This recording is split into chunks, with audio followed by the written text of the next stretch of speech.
Espesyal, Claudine Barreto is back. Claudine Barreto, anong ganap?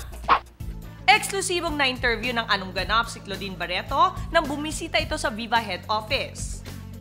Yung Claudine now, I think, is of course, mas kasi sa dami ng pinagdaan ko this past few years, I would say, siguro, mas ano na ngayon, mas malalim.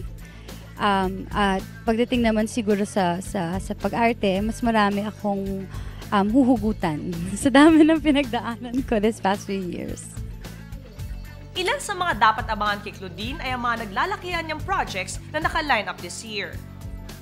We're not allowed to divulge talaga kung sino yung kasama, pero one project is of course gonna be with Direct Wen, and the other one is with Star Cinema. So, yun yung mga nagaganap sa buhay ko ngayon. And I'm really trying to get back in shape talaga, working out and eating properly para pagka nag-start na mag-roll, talagang tuloy-tuloy na talaga. Nagkwento rin siya ng mga masasayang ganap sa katatapos lang na 18th birthday party ng pamangkin at para sa hopeless romantic star na si Julia Barreto. It was a very special event. Kasi, syempre, part ng buhay ko, part ako ng buhay niya. So, happy ako na nandun ako sa debut niya. And, ito na, nagtutuloy-tuloy na siya in show business. So, parang now is her time to shine. Now is the time na I should be really, really very, very supportive and protective also of her at the same time.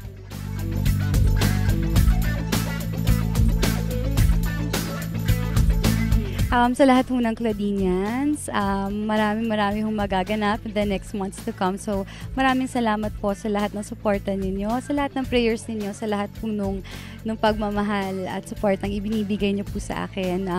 Asahan niyo po na ang pagbabalik ko po ay, ang gusto ko lang ay mapasaya kayo at ma-proud kayo. Thank you. Siguradong excited na ang lahat sa mga ibinalita ni Clau Clau. Welcome back, Claudine!